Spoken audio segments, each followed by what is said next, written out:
Hello friends, तो कल की वीडियो में कुछ समस्या हो गई थी। कल की क्लास में बीच में ही क्लास मिस हो गई थी। रीजन था कि फ़ोन बहुत गर्म हो गया था, जिसकी वजह से अपने आप ही ऑटोमेटिक स्विच ऑफ हो गया। तो जो कल वाला टॉपिक था, जो मैंने जहाँ ख़त्म किया था वहीं आज हम स्टार्ट कर रहे हैं वापस। स्थिति फर्स्ट, ठीक है। और आज की क्लास बहुत लंबी होने वाली है। रीज़न है इसका कि आज जो हम करने वाले हैं डेरिवेशंस, उनको हम 2 या 3 पार्ट में एक साथ नहीं कर सकते। आप क्या करोगे कि वो सारे पार्ट्स को मैं एक साथ करवा रही हूँ डेरिवेशंस को, ठीक है। तो बिल्कुल अपनी कॉपी किताब लेकर आप लोग बैठ जाइए। वीडियो को चाहे पॉज कर दो, यदि आपके पास किताब कॉपी अभी नहीं है। किताब कॉपियाँ लेके आनी है, ऐसा नहीं हो कि आप सिर्फ समझने के लिए बैठ जाओ, काम नहीं चलेगा। या हम थ्योरेटिकल सब्जेक्ट नहीं पढ़ रहे हैं, या इस सब्जेक्ट में भी हम थ्योरी को नहीं पढ़ रहे हैं, हम डेरिवेशन करेंगे अभी, ठीक है। अब वो काफ़ी बड़े हैं, और वो 2 डेरिवेशन में से एक डेरिवेशन हमेशा आता ही आता है, और न्यूमेरिकल्स की दृष्टि से भी बहुत ज़रूरी है। तो आप लोग अपने नोटबुक वगैरह लेके बैठ गए होंगे। तो अब देखिए स्थिति फर्स्ट, उत्तल दर्पण की हम बात कर रहे थे। उत्तल दर्पण से किस टाइप से प्रतिबिंब निर्माण हम कर सकते हैं, किरण आरेख हम कैसे बनाते हैं। उसमें पहली जो सिचुएशन है वो बता रखी है कि जब वस्तु कहाँ पर हो, अनंत पर हो। तो देखिए, जब वस्तु अनंत पर है, अभी उत्तल दर्पण के 10वें भाग पर पॉलिश की जाती है, और यह है इसका परावर्तक पृष्ठ। तो अब देखिए, अनंत से इस टाइप से आएंगी किरणें। उत्तल दर्पण का काम क्या होता है, किरणों को फैला देना, अपसरित कर देना। तो ये इन किरणों को फैला रहा है। जितना एफ और सी यहाँ पर आता है, उतनी ही डिस्टेंस में एफ डैश और सी डैश रहते हैं, ठीक है। कई लोग इनको F1 C1 भी लिखते हैं, F2 C2 भी लिखते हैं, इसको F1 C1 लिख लेते हैं, तो वो आपकी इच्छा है। अब जब इनको हम पीछे बढ़ाएंगे,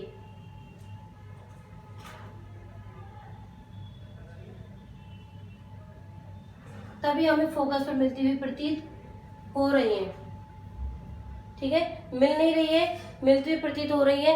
ये जो डॉट डॉट लाइन है, ये आभासी प्रतिबिंब को बताती है कि एक्चुअलिटी में तो वो मिल नहीं रही, लेकिन उन्हें मिलाने की कोशिश की गई है, ठीक है। तो ये डायग्राम आप बना लीजिए।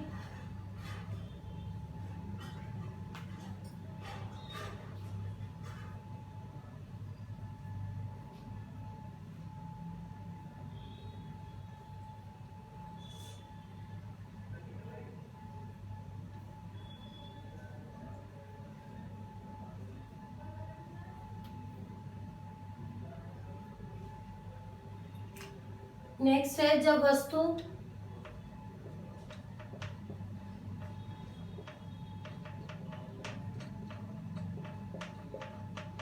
दर्पण के सामने कहीं भी स्थित हो, जब वस्तु दर्पण के सामने कहीं भी स्थित हो, तो इसके लिए हम क्या बनाएंगे, इस टाइप से। सॉरी, 10वें भाग को पॉलिश करनी है हमें।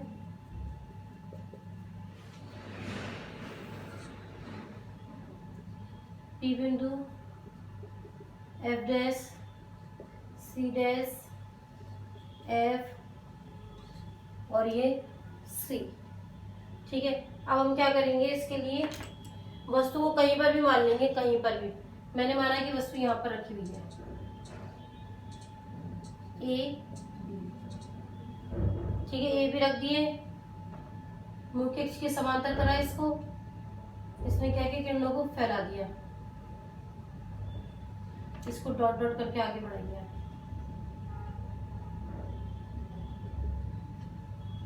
ठीक है। दूसरा हम क्या करेंगे, इसको जैसे इधर पास कराते हैं वैसे इधर हो जाती है, इस वाली रेखा को आगे बढ़ाएंगे। तो देखो यहाँ बन रहा है एकदम छोटा सा प्रतिबिंब, ए डैश बी डैश। और आपको कंडीशन में लिखवाया हुआ है कि जब भी वस्तु दर्पण के सामने कहीं भी स्थित हो, तो जो उसका प्रतिबिंब बनता है हमेशा फोकस और पोल के बीच में ही बनता है। वस्तु से छोटा बनता है, सीधा बनता है और काल्पनिक बनता है। तो इस डायग्राम को भी बना लीजिए। यहाँ आपका दर्पण के लिए किरण आरेख का टॉपिक समाप्त हो चुका है।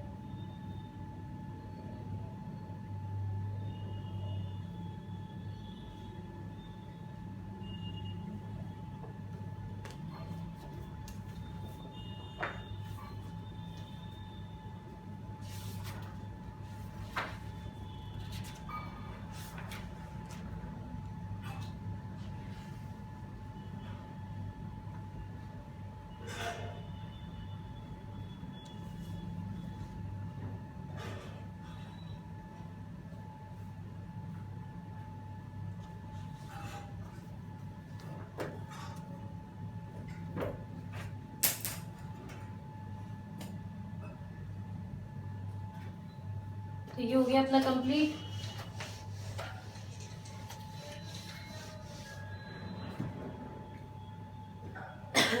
अब आपको कैसे क्वेश्चन दे दिया जाता है, क्वेश्चन दे दिया जाएगा इस टाइप से कि ये दर्पण रखा हुआ है कोई,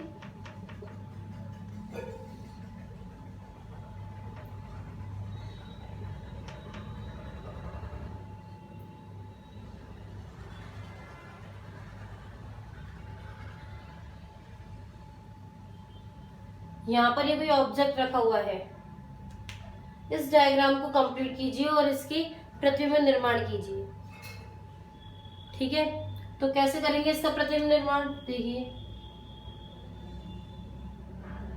सीधी रेखा खींचिए ऐसे,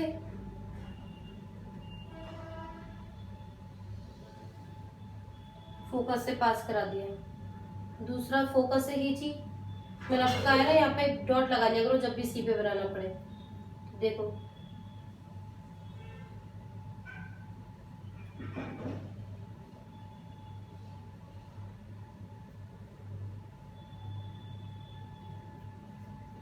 कंप्लीट कर लिया डायग्राम को, बनाइए।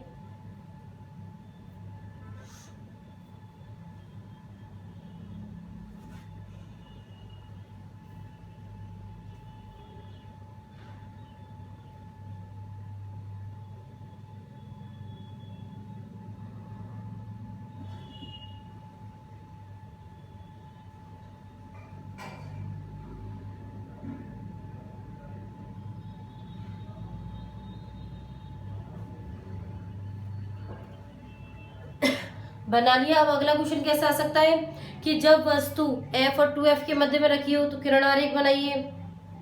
ठीक है, या फिर क्वेश्चन दे दिया कि वक्रता केंद्र प्रतिबिंब कैसे बनेगा, या अवतल दर्पण की सहायता से हम काल्पनिक प्रतिबिंब कैसे प्राप्त कर सकते हैं। तो अवतल दर्पण की सहायता से काल्पनिक प्रतिबिंब हमें प्राप्त करना है तो क्या करना होगा, हमें वो जो वस्तु है उसे फोकस और पोल के मध्य में रखना पड़ेगा हमें, लास्ट 6 कंडीशन। ठीक है, यदि आपको बोल दिया जाए कि यदि किसी ऑब्जेक्ट को आधा ढक दिया जाए या आधी छाया कर दिया जाए उस साइड पे, ठीक है, तो प्रतिबिंब का क्या प्रभाव पड़ेगा। प्रतिबिंब के स्थिति पर तो कोई प्रभाव नहीं पड़ेगा, लेकिन प्रतिबिंब धुंधला हो जाएगा। जो उसकी इंटेंसिटी है, तीव्रता है प्रतिबिंब की, वो कैसी हो जाएगी, थोड़ी सी कम हो जाएगी, बस ये प्रभाव पड़ेगा। तो इस टाइप से आप 2 नंबर का क्वेश्चन तैयार कर सकते हैं। ठीक है, अब हम स्टार्ट करते हैं अपना डेरिवेशन।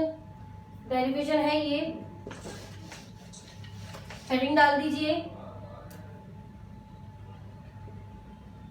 वक्रता त्रिज्या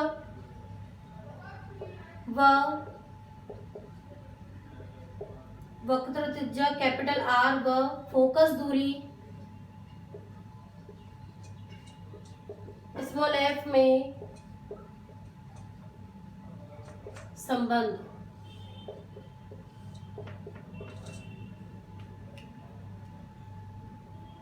हेडिंग डाल लीजिए, डाल ली हेडिंग। अब देखिए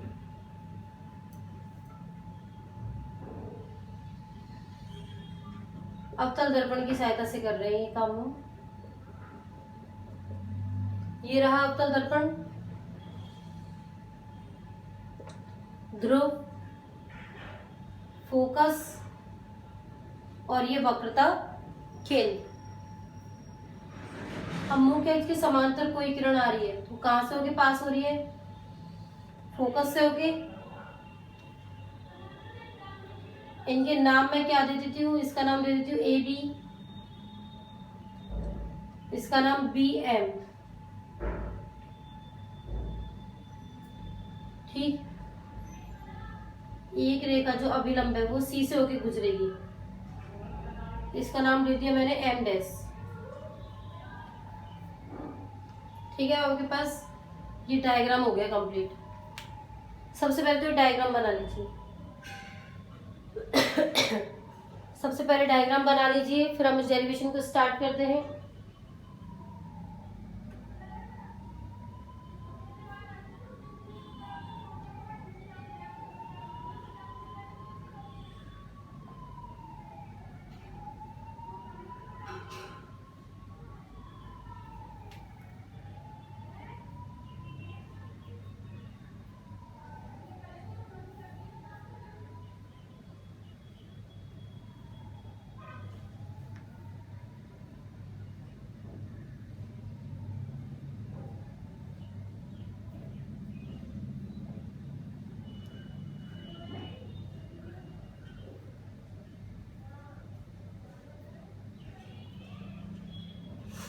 हो गया कंप्लीट।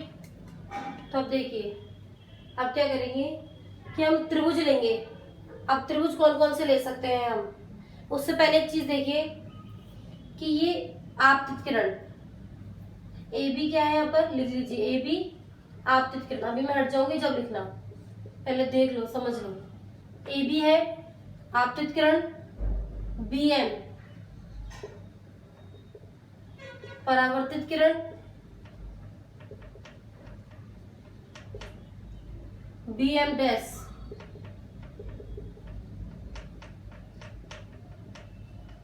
अभिलंब। उतारो, ये तीनों को उतार लो। ए बी आपतित किरण, बी एम परावर्तित किरण, बी एम डैश अभिलंब। अब देखो आपतन कोण क्या होता है, आपतित किरण और अभिलंब के बीच में एंगल आई। ठीक है, ये कौन सा हो जाएगा, एंगल आर। तो पहले लिखो चित्र से एंगल ए बी सी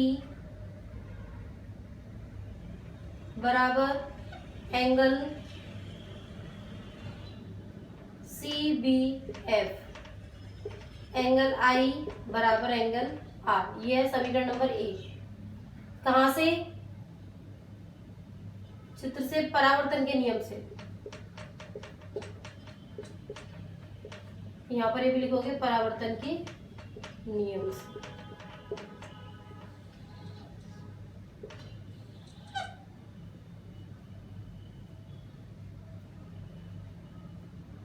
उतार लीजिए पहले।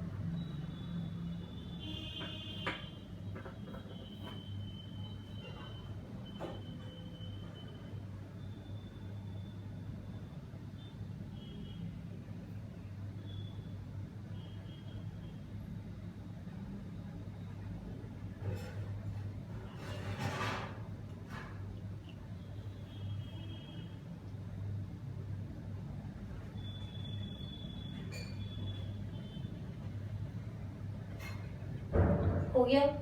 अब देखिए इधर एंगल ए बी सी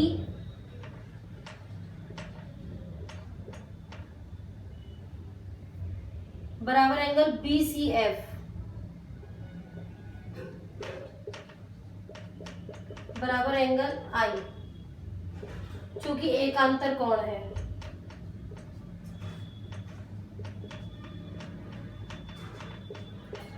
ये है आपका समीकरण नंबर 2। समीकरण 1 में क्या किया, ये दोनों बराबर थे, परावर्तन के नियम से आपतन कोण और परावर्तन कोण बराबर होते हैं, ये एकांतर कोण बराबर हो गए।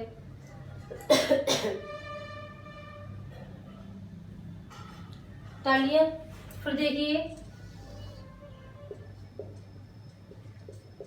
समीकरण 1 व 2 से ये इसके बराबर, ये इसके बराबर, तो ये दोनों भी बराबर हुए ना। देखो सी बी एफ बराबर B C F, C B F बराबर बी सी एफ। समीकरण नंबर 3। अब एक ही त्रिभुज के बी सी एफ, एक ही त्रिभुज के दो कोण बराबर हैं, ये और ये। तो हम जानते हैं जब एक ही त्रिभुज के दो कोण बराबर होते हैं तब उनके सामने वाली भुजा भी बराबर होती है। तो यहाँ लिखोगे चूंकि हम जानते हैं कि जब एक त्रिभुज के दो कोण परस्पर समान होते हैं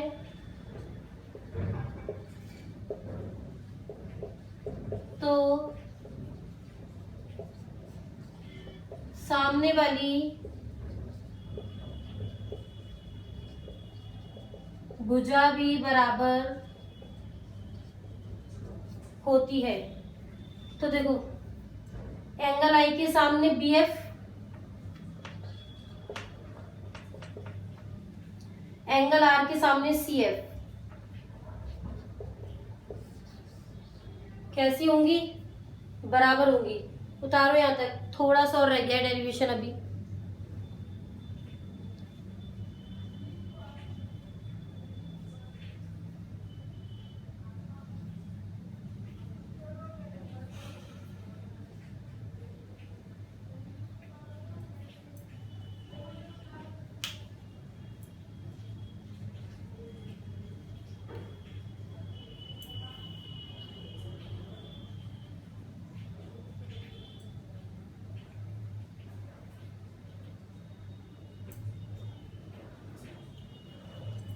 तो देखिए अब ये दोनों बराबर है, क्योंकि बी बिंदु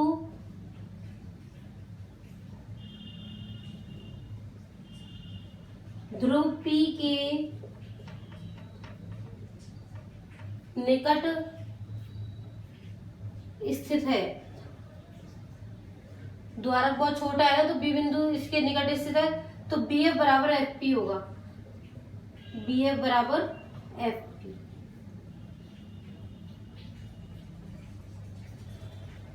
ये था समीकरण नंबर 4, ये है समीकरण नंबर 5।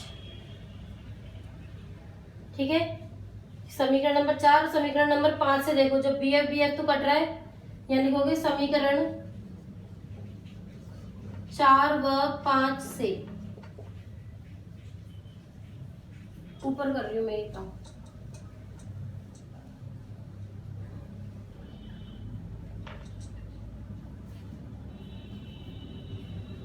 ऊपर कर रहे हैं हम, तो क्या हो रहा है?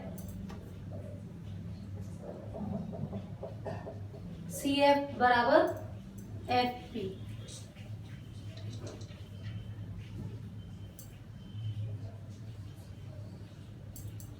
समीकरण नंबर 6। अब देखो सीपी बराबर क्या है, चित्र से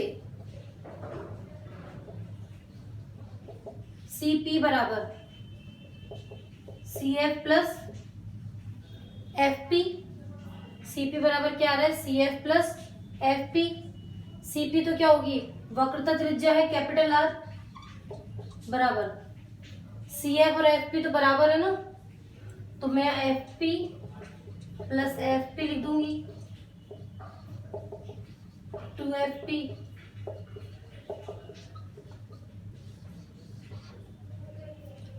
हो गया डेरिवेशन कंप्लीट। इसे आप उतारिए, फिर मैं दोबारा इसको समझाती हूँ पूरा।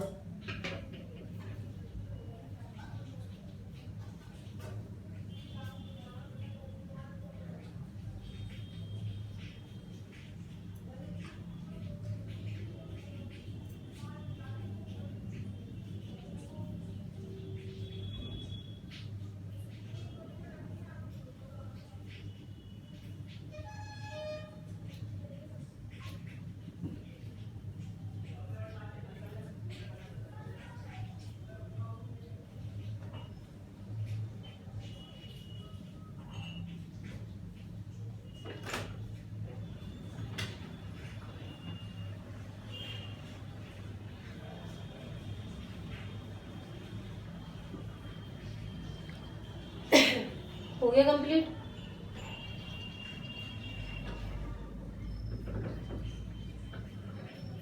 अब देखो इसमें सबसे पहले हमने क्या किया, ये हमने दर्पण लिया, ठीक है, इसका रे डायग्राम बना लिया पहले, ठीक है। उसके बाद ए बी आपतित किरण थी, ये परावर्तित किरण थी, ये अभिलंब था। तो हम इधर देख रहे हैं कि ये तो है आपतन कोण, ये है परावर्तन कोण। परावर्तन के नियम से ये दोनों बराबर हो गए, एकांतर कोण के माध्यम से ये दोनों बराबर हो गए। फिर जब ये वाला इसके बराबर, ये वाला इसके बराबर, तो ये दोनों भी आपस में बराबर हो गए। और जब एक ही त्रिभुज की एक ही त्रिभुज के जब दो कोण आपस में बराबर होते हैं, ठीक है, तो उनके सामने वाली भुजाएं भी आपस में क्या होती है, बराबर होती है।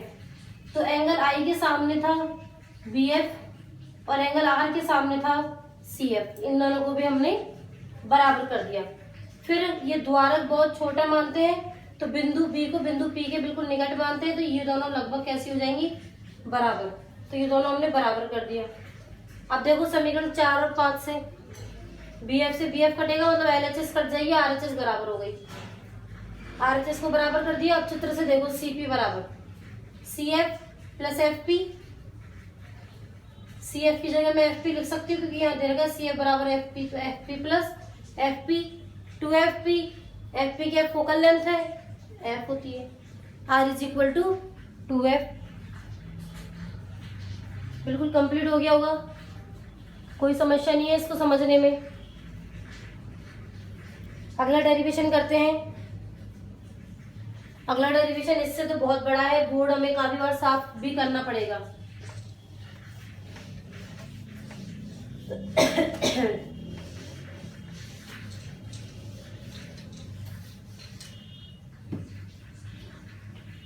देखिए, वस्तु की दूरी U,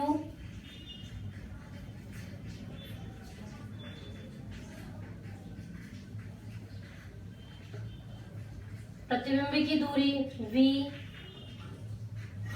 व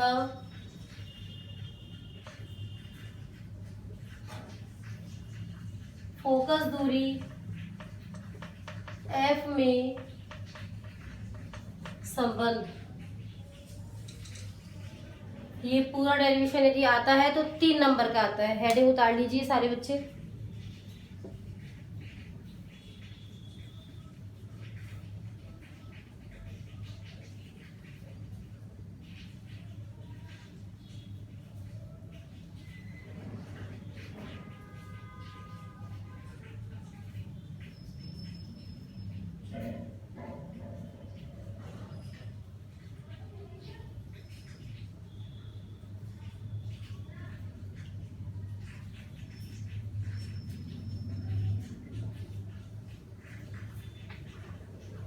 देखिए अब इसके लिए हम क्या करेंगे, हम डायग्राम बनाएंगे।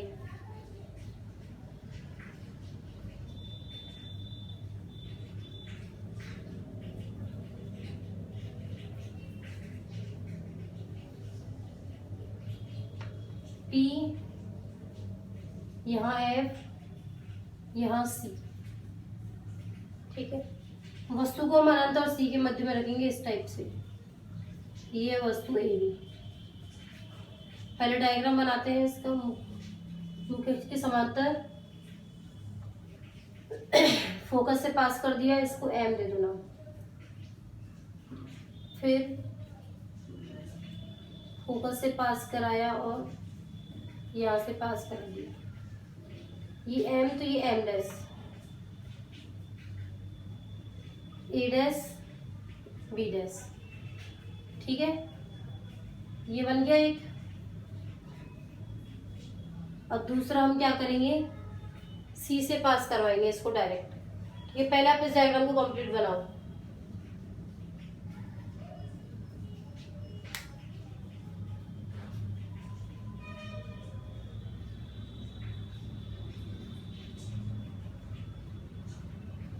फटाफट से इस डायग्राम को कंप्लीट करो, क्योंकि इसमें एक चीज और बनानी है हमें।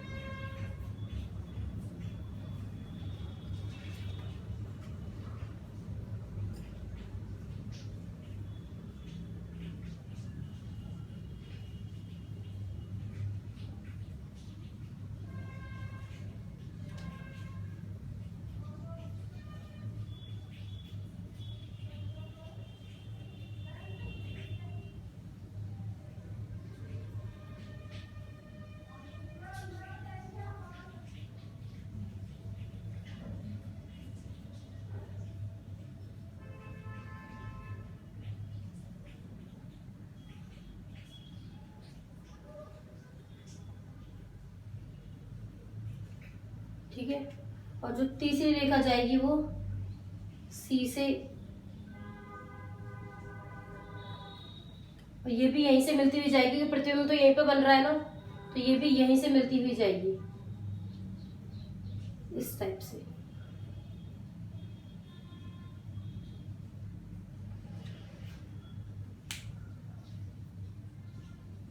देखो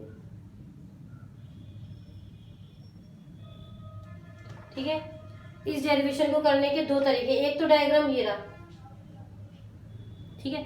अब मैं इसका दूसरा डायग्राम भी आपको बता रही हूँ जिससे आपको ये करना है कंप्लीट काम। या तो आप इसके थ्रू बना लेना जैसा कि आपको स्कूलों में करवाया जाएगा, या फिर हम इसके थ्रू बनाएंगे इसको। P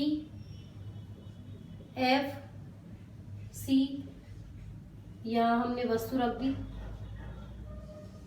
इस टाइप से। तो देखो एक तो ये फोकस से पास हो रही है, दूसरा ये हमने पोल से पास करवाई है, तो पोल से भी यहाँ से पास हो रही है,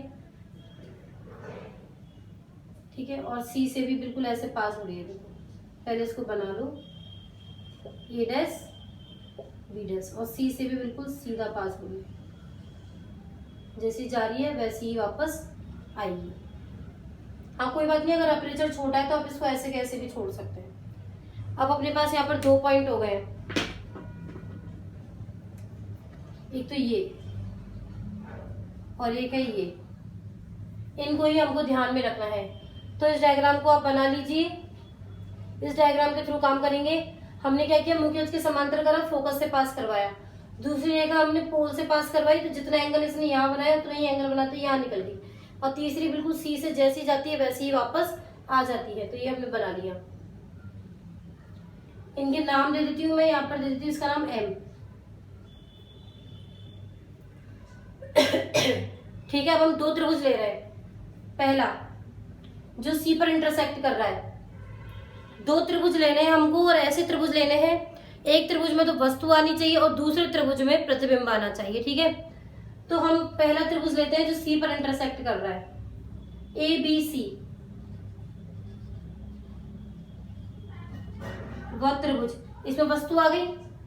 दूसरा त्रिभुज ए डैश बी डैश सी, इसमें भी आ गई, प्रतिबिंब आ गया ये।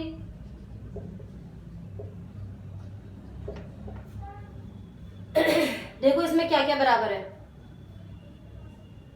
करो इसमें क्या क्या बराबर है। पहले आप देखो इसमें अच्छे तरीके से, कुछ बराबर हो तो आप फिर मुझे बताइए।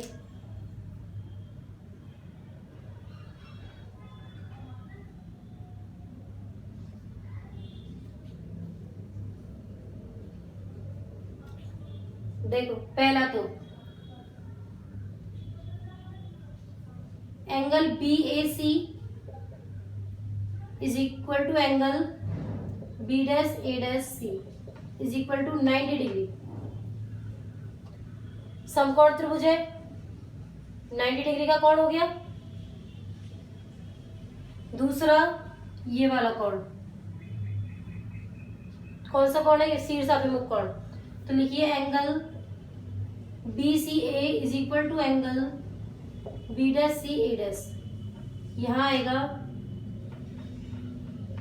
शीर्षाभिमुख कोण।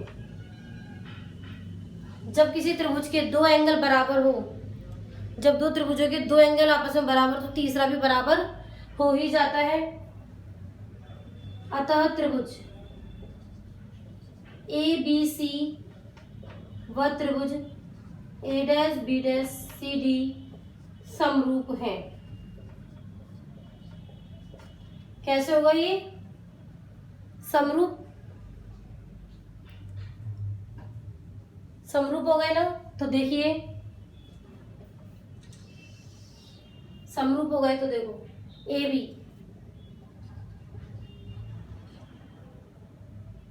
ए बी के नीचे हम ये वाली लेंगे ए सी,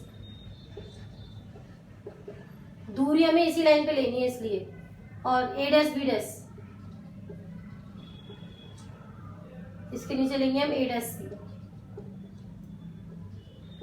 A B upon A dash B dash is equal to A C upon A dash सी।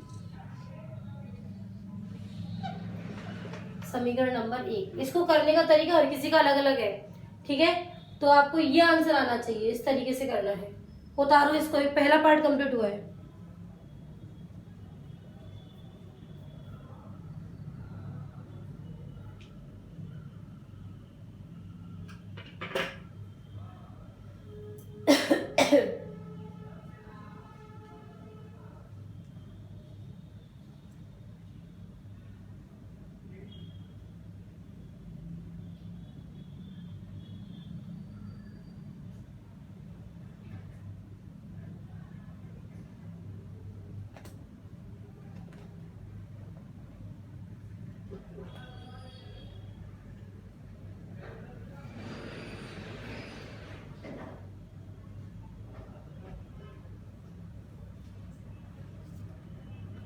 पहला त्रिभुज हमने सी पे इंटरसेक्ट करवाया था, दूसरा देखो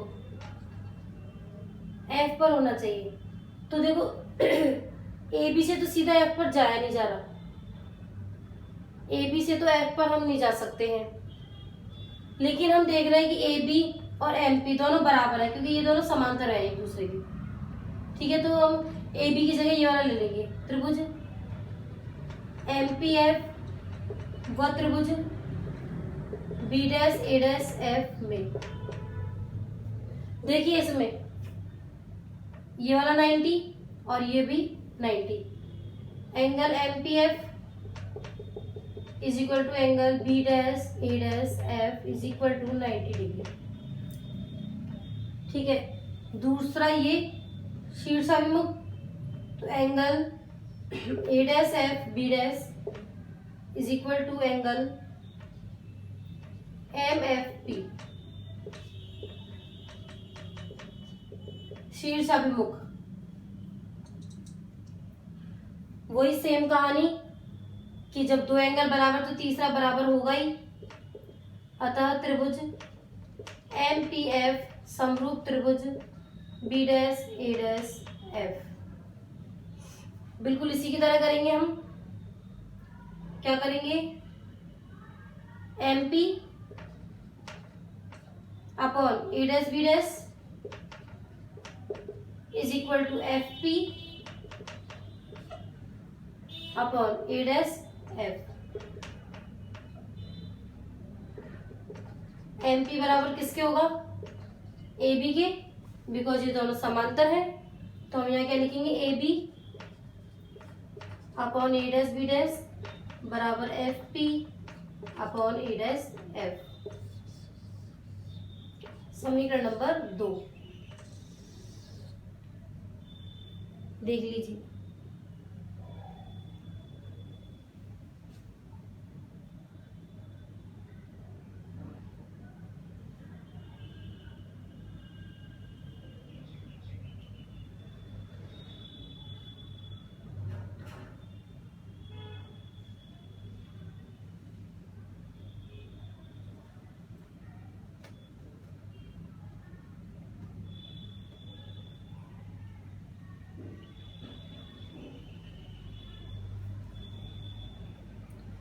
ये उतार लिया आपने, तो लिखिए समीकरण 1 व 2 से। समीकरण 1 व 2 से A C upon A dash C is equal to F P upon A dash F. समीकरण नंबर 3। अब कुछ महत्वपूर्ण बातें यहाँ देखने की है कि कौन सी वैल्यू क्या है, किसको नेगेटिव लेना है, किसको पॉजिटिव लेना है हमको, ठीक है। तो देखिए इधर एफ पी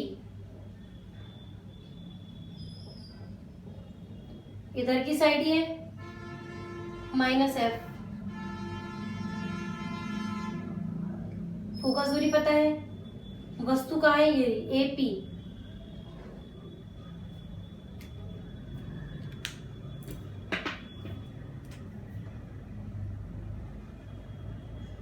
माइनस यू, प्रतिबिंब कहाँ है, ये रहा ए डैश पी,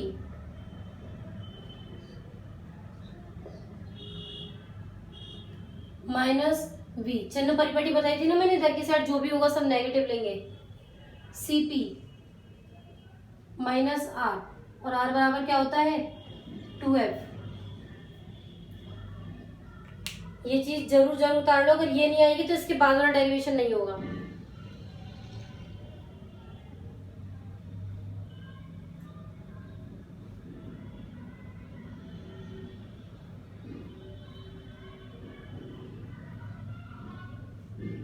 ठीक है, अब देखो आप डायग्राम में बहुत अच्छे से देखना, उसके बाद ये डायग्राम वाला पोर्शन हम मिटा देंगे, हम कैलकुलेशन के लिए यूज में लेंगे। ठीक है, तो मैं इससे पहले आपको समझा दूं ये चीज कि हमने क्या किया था। पहले सी पॉइंट पे 2 त्रिभुज लिए थे। त्रिभुज हमें इस टाइप से लेने होते हैं कि एक में तो वस्तु आ जाए और दूसरे में प्रतिबिंब आ जाए। ठीक है, जिससे कि हम फ्रेज बना सके, एक वस्तु का और एक प्रतिबिंब का, एक वस्तु का और एक प्रतिबिंब का। तो पहला इंटरसेक्ट पॉइंट हम सी मान लेते हैं, दूसरा हम एफ मान लेते हैं, इनको समरूप करते हैं, बस इतना सा करा है हमने। ठीक है, अब देखो ए सी, इन 4 के अलावा हमारे पास 5वीं राशि नहीं है, तो इन 4 को हमें ऐसे मोल्ड करना है कि ये ना, ये चारों के चारों इन चारों के फॉर्म में आ जाए। ए सी, इन चारों में ए सी नहीं है, तो देखो ए सी क्या हो जाएगा, A P minus C P,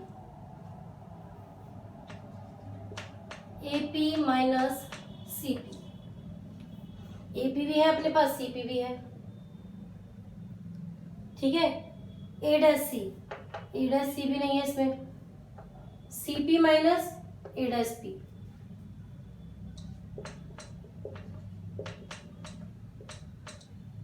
बराबर एफ पी, एफ पी है अपने पास, तो एफ पी को ऐसे लिख दो,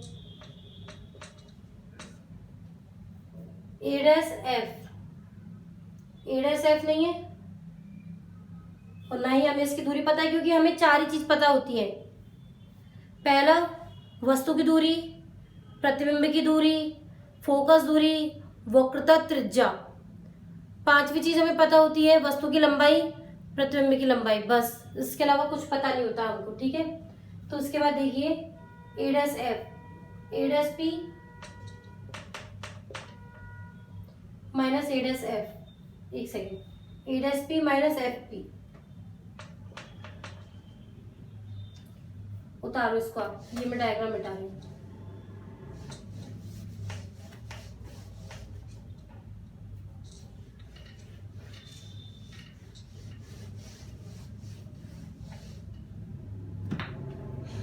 उतारो आराम से।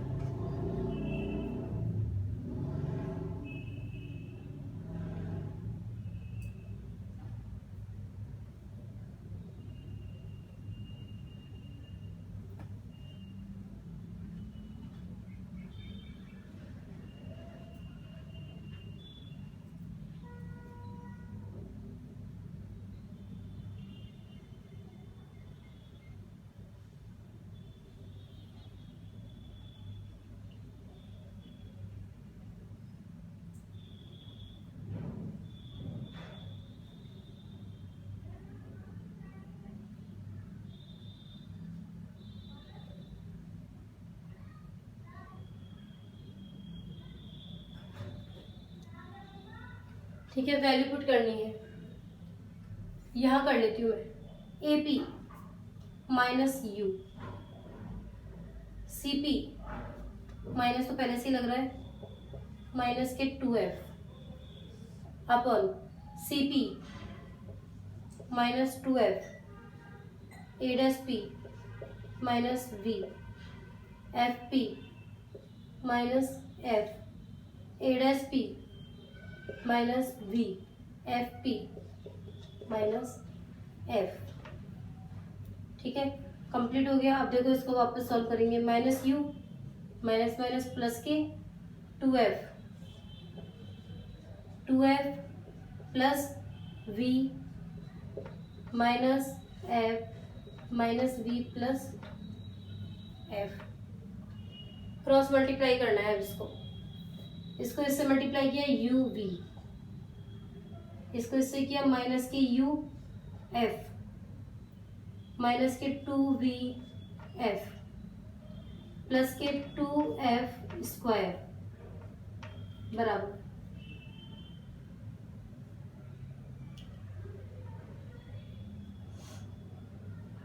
प्लस के 2f² होना चाहिए या माइनस के 2f² होना चाहिए?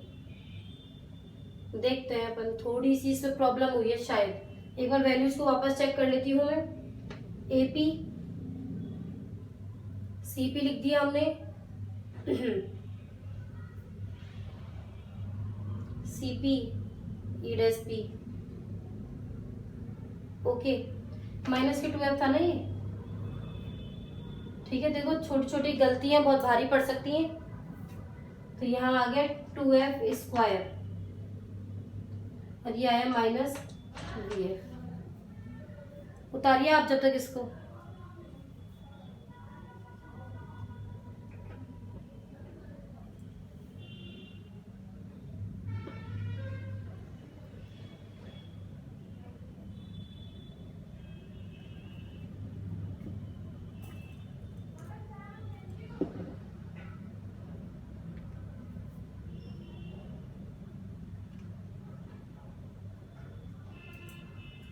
ठीक है, तो देखिए 2f² से 2f² कैंसिल, क्या बचा? UV माइनस UF माइनस के 2VF, ये इधर आ गया तो प्लस के VF बराबर 0। UV माइनस UF माइनस के VF बराबर 0। सभी पक्षों में यहाँ लिखेंगे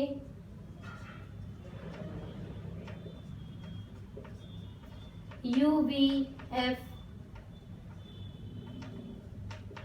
का भाग देने पर, सभी पक्षों में UVF का भाग देने पर। डेरिवेशन बहुत बड़ा हो गया है ना, बट है बहुत इजी। UVF का भाग देंगे तो UV upon UVF, UF upon UVF, VF upon UVF बराबर 0। तो यहाँ क्या बचा? 1/F 1/V माइनस 1/U बराबर 0। तो 1/F is equal to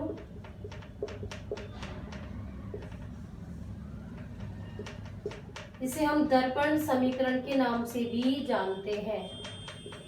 complete हो गया। 1 मिनट का समय दिया जा रहा है, इसको आप उतार सकते हैं या इसका स्क्रीनशॉट ले सकते हैं।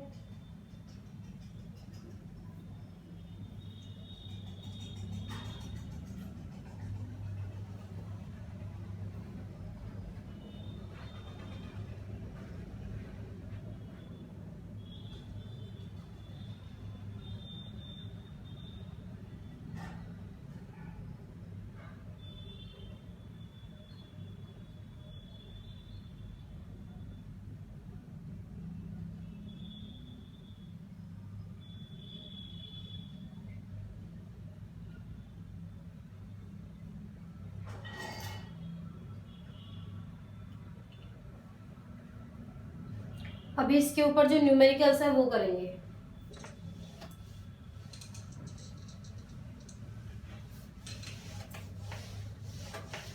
नाम नहीं मिटना चाहिए भाई, नाम के पीछे तो काम ही है। ठीक है, अब मैं क्वेश्चन आंसर लिखवाती हूँ आपको। एक क्वेश्चन करते हैं। एक वस्तु 15 सेंटीमीटर, चलो क्वेश्चन में लिख देती हूँ। एक वस्तु 15 सेंटीमीटर वक्रता त्रिज्या के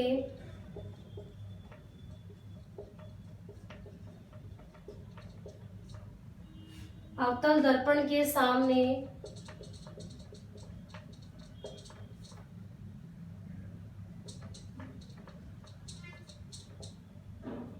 10 सेंटीमीटर की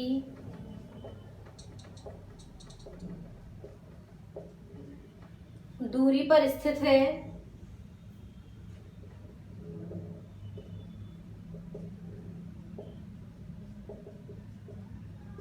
प्रतिबिंब की स्थिति ज्ञात करो।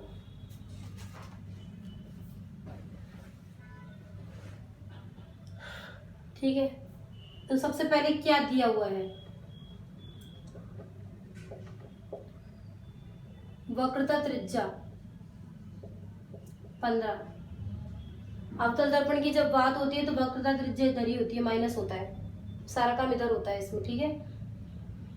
अवतल दर्पण के सामने 10 सेंटीमीटर की दूरी पर वस्तु रखी हुई है, तो u माइनस के 10 सेंटीमीटर, क्योंकि वस्तु फिर से इधर प्रतिबिंब, ये ज्ञात करना है। तो हम तो क्या जानते हैं,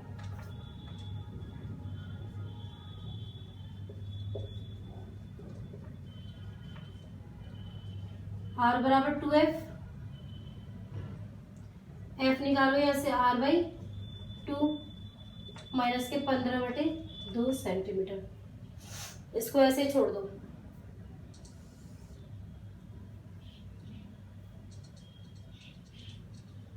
समीकरण 1/f बराबर 1/v प्लस 1/u से। f अभी निकाल लिया अपन ने, u निकाल लिया, v हमको पता नहीं है, v हमें ज्ञात करना है। तो f तो कितना हो गया, माइनस के 2/15, v ज्ञात करना ही है। u कितना हुआ, माइनस के 1/10, तो 1/v बराबर कितना हुआ, माइनस के 2/15 प्लस के 1/10। इतना तो हमको पता ही है कि अवतल दर्पण के सामने यदि वस्तु रखी हुई है तो प्रतिबिंब अगर फोकस दूरी से कम होता, ये 7.5 आ रहा है, यदि u की वैल्यू 7.5 से कम होती तब तो जो मान है प्रतिबिंब उल्टी साइड में बनता, पॉजिटिव आना चाहिए था, लेकिन तो 7.5 से ज्यादा है तो v नेगेटिव आएगा, क्योंकि इधर ओरिजिनल पोजीशन में बनेगा प्रतिबिंब, तो इसका आंसर नेगेटिव आना चाहिए। अगर नेगेटिव आ जाता है तो इसका मतलब आंसर आपका सही है। एलसीएम लिया 30 माइनस के 4 प्लस के 3, v कितना आया, माइनस के 30 सेंटीमीटर। ये क्या इंडिकेट कर रहा है कि प्रतिबिंब एक तो वास्तविक है, क्योंकि नेगेटिव आ रहा है। नेगेटिव कब आता है, जब दर्पण वस्तु जिस दिशा में होती है उसी दिशा में प्रतिबिंब बनता है। अवतल दर्पण के अंदर प्रतिबिंब वास्तविक है, दर्पण से 30 सेंटीमीटर की दूरी पर है और उल्टा है। बना लीजिए, इसको लिख लीजिए, सॉरी।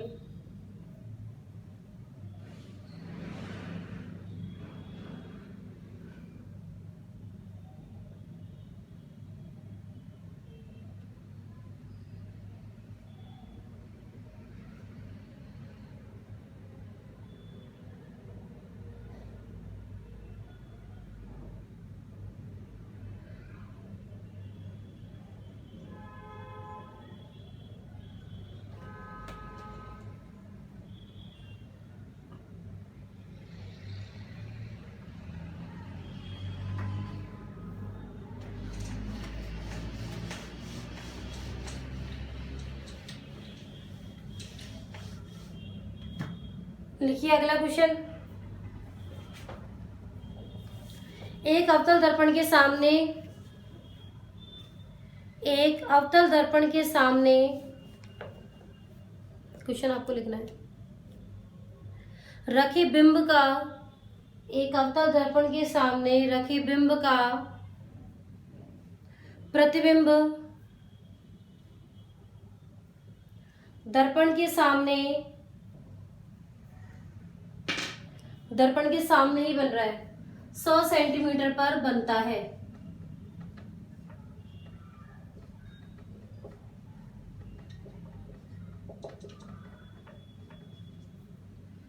सेंटीमीटर पर बनता है यदि दर्पण की फोकस दूरी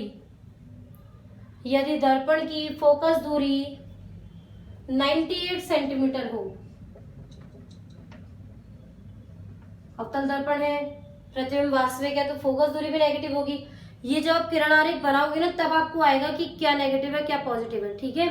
और बाकी मैं भी आपको एक टेबल बनवा दूंगी कि यूवीएफ कब पॉजिटिव होता है कब नेगेटिव होगा, ठीक है। पूरी टेबल ये दे रखा है, 98 सेंटीमीटर हो तो बिंब की दूरी ज्ञात कीजिए। क्या ज्ञात करना है, बिंब की दूरी, मतलब कि यू ज्ञात करना है। तो क्या लिखेंगे आप,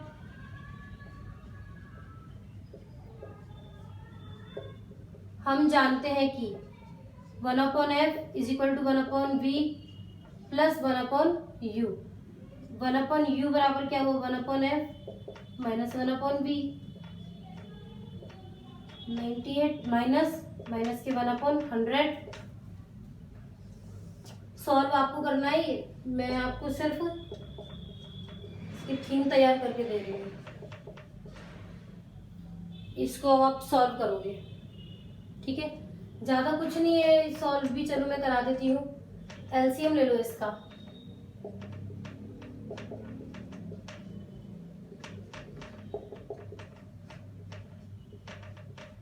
एक चीज ध्यान रखना कि जो 1/u की वैल्यू आती है इसको हमें उल्टा जरूर करना होता है। कई बच्चे जल्दबाजी में यही कहीं आंसर छोड़ के चले जाते हैं, यही कहीं नहीं छोड़ना है, इसको उल्टा जरूर करना है।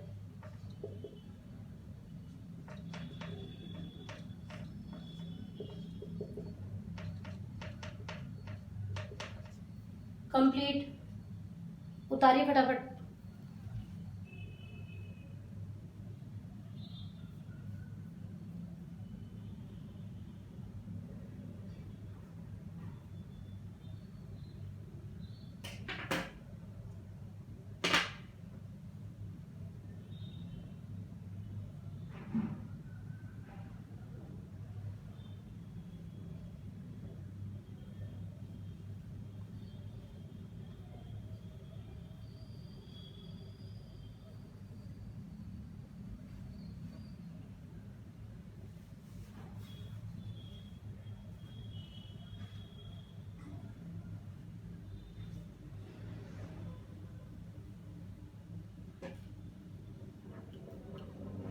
अगला क्वेश्चन,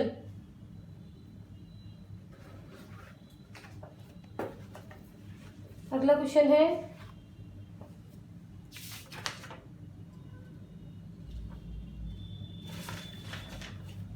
आधा सॉल्व करवा के छुड़ाऊंगी इस क्वेश्चन को। ठीक है, लिखिए एक अवतल दर्पण से 20 सेंटीमीटर, एक अवतल दर्पण से 20 सेंटीमीटर दूर रखे, एक अवतल दर्पण से 20 सेंटीमीटर दूर रखे एक पिन का प्रतिबिंब, एक पिन का प्रतिबिंब